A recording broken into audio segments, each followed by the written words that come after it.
मोमिन, अगर हम इस बहस को खत्म कर दें तो बेहतर होगा, क्योंकि तुम माया के बारे में जो भी बोलोगे वो मुझे तकलीफ ही देगा।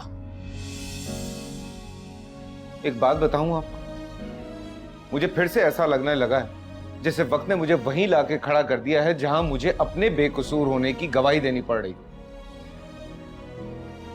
और कोई भी मेरी बात मानने को तैयार नहीं था।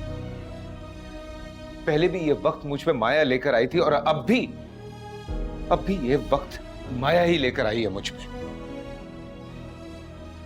मोमिन, बैठ जाओ तुम बस कर दो आशी, तुमने भी मुझे एहसास दिलाया कि तुम इस घर में माया की वजह से आई।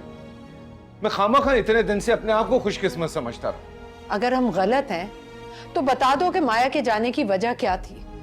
तुमने ऐसा उसे क्या कह दिया कि उसने जाते हुए मेरे बारे में भी नहीं सोचा। सुनना चाहते हैं ना आप लोग तो सुने फिर।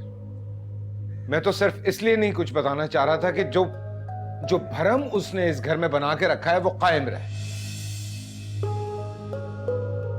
एनी, तुम अंदर जाओ। नहीं एनी, रुको तुम्हें भी इस बात का दुख है ना कि तुम्हारे भाई ने तुम्हारी भाभी को क्यों निकाल दिया, उसे रोका क्यों नहीं? अम्मा, वो लड़का गौहर जो माया को काट देने आया था, ये वही लड़का था जिसने एनी का रास्ता रोका था, उसे हिरास किया था ताकि डर के वो घर में आके सब कुछ बता दे, ताकि मेरा किरदार काबिले नफरत हो जाए। और ऐसा यकीनन गौहर ने माया के कहने पे किया होगा, क्योंकि माया कभी भी नहीं चाहती थी कि मेरे आशी का साथ ताल्लुक हमेशा कायम रहे।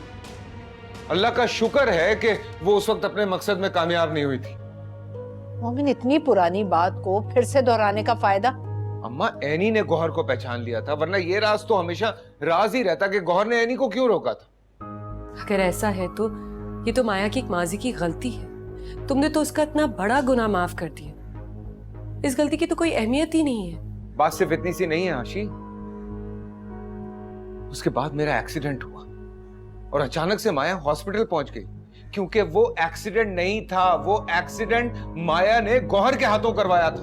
और फिर मेरी हमदर्दी हासिल करने के लिए वो सारी रात हॉस्पिटल में रुकी। मेरी हमदर्दी तो ना हासिल कर सकी, लेकिन माँ और मेरी बहनों को अपना गर्विदा कर लिया उसने। तुम ये बात इतने वसूख से कैसे कह सकते हो कि तुम्हें गौहर ने मारने की कोशिश की थी और ऐसा उसने माया के कहने पर किया? मैंने खुद देखा था उसे अम्मा, खुद देखा था अपनी आंखों से, लेकिन नहीं जानता था मैं कि गौहर माया के इतने करीब है कि उसके कहने पे कुछ भी कर सकता है। क्या गौहर और माया ने इन बातों का इतराफ किया था कि सब कुछ माया की मर्जी से हुआ था? मुझे उसके एतराफ की जरूरत नहीं थी आशी, नहीं थी मुझे जरूरत, क्योंकि शादी की पहली रात ही माया ने नादानिस्तगी में यह एतराफ कर लिया था कि उसने मुझे हासिल कर ही लिया। उसने पहले मुझ पे बातान लगाया, फिर अपने किरदार की पाकीज़गी की गवाही देकर सबकी नजरों में खुद को अच्छा बना लिया।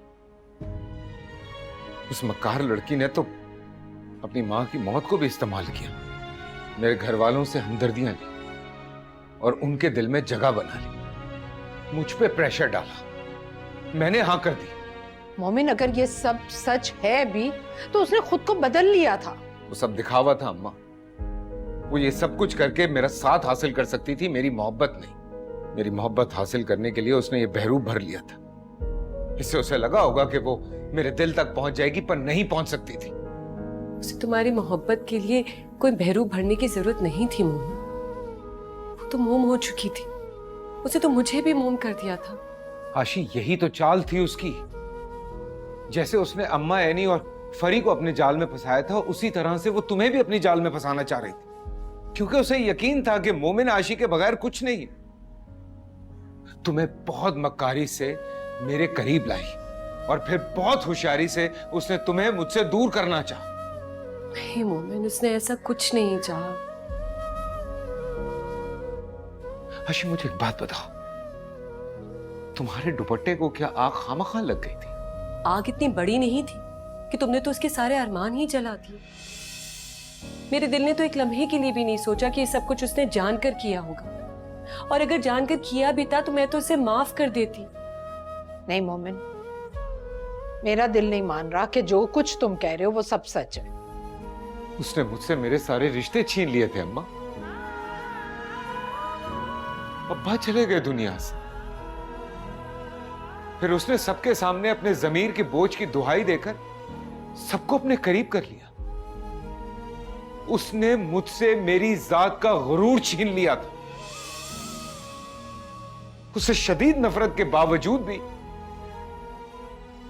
मैंने उसको अपना नाम दिया, और अब वो मुझसे मेरी आशी को छीनना चाह रही है, जो मैं कभी भी बर्दाश्त नहीं करूंगा।